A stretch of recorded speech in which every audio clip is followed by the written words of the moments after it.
আজকের রেসিপি আম কাতলা। আম কাতলা বানানোর জন্য সবার থেকে প্রথমে এখানে নিয়েছি আমি কাতলা মাছ। মাছগুলোকে ভালো করে ধুয়ে পরিষ্কার করে নিয়েছি। এখন মাছের মধ্যে দিয়ে দেব নুন আর হলুদের গুঁড়ো। মাছটাকে একটু মাখিয়ে নেব। আর এই গরমের সময় আম দিয়ে মাছ রান্না করলে খেতে অসম্ভব সুন্দর হয়, আর খাওয়াটাও কিন্তু ভালো। এবার ভালো করে নুন আর হলুদ দিয়ে মাছগুলোকে দেখো মাখিয়ে নিলাম। অন্যদিকে গ্যাসের চুলায় একটা কড়াই বসিয়ে দিয়েছিলাম। কড়াইটা গরম হয়ে যেতেই কড়াইয়ের মধ্যে দিয়ে দিলাম আমি সর্ষের তেল। রান্নাটা আমি সর্ষের তেলেই বানাবো। এবার একে একে করে মাছগুলোকে দিয়ে দেব। দুপাশটায় ভালো মতো একটু কড়া করে মাছগুলোকে আগে ভেজে নিতে হবে। এখানে দেখো মাছগুলো ভাজা হয়ে গেছে। এখন আমি মাছগুলোকে নামিয়ে রেখে দেবো। গরম ভাতের সাথে এরকম আম দিয়ে, রুই মাছ কিংবা কাতলা মাছ যে কোনো মাছ দিয়ে এই রেসিপিটা বানিয়ে খেতে ভীষণ সুন্দর লাগে। আর এখানে আমি নিয়েছি একটা আমটাকে এবার লম্বা করে কেটে নিয়েছি। ঠিক এইভাবেই আমটাকে আমি কেটে নেব। মশলা করার জন্য এখানে একটা বাটির মধ্যে দিয়ে দেব 2 চামচের মতো সাদা সর্ষে আর দেব 4টে কাঁচা লঙ্কা। এখন সর্ষে আর কাঁচা লঙ্কাটা একটা মিহি পেস্ট আমি বানিয়ে নেব। এখানে সর্ষে কাঁচা লঙ্কাটা বাটা হয়ে গেছে।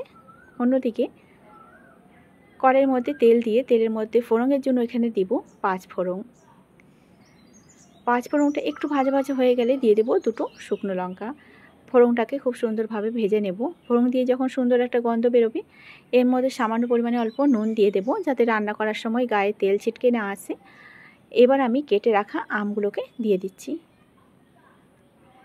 আমগুলো একটু নাড়াচাড়া করে একটু ভেজে নিতে হবে, খুব বেশি ভাজার প্রয়োজন নেই। একটু নাড়াচাড়া করে নিয়েই এর মধ্যে আমি দিয়ে দিচ্ছি এখানে হলুদের গুঁড়ো। হলুদের গুঁড়ো দিয়ে আমটাকে একটু নাড়াচাড়া করে নেব। এরপর এখানে দিয়ে দিচ্ছি আমি জল।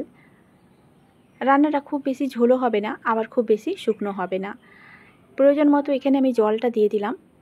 জলটা দিয়ে এখন গ্যাসের চুলাটাকে বাড়িয়ে ঝোলটাকে ফুটতে দিয়েছি। ঝোলটা ফুটে উঠেছে। আর এখন আমি দিয়ে দিলাম খুবই সামান্য পরিমাণে অল্প চিনি। এতে করে মিষ্টি হবে না, তবে খেতে ভালো লাগবে। এরপর দিয়ে দিচ্ছি এখানে আগে থেকে যে সর্ষেটা বেটে রেখেছিলাম সেই বেটে রাখা সর্ষেটা দিয়ে ভালো করে একটু মিশিয়ে নেব।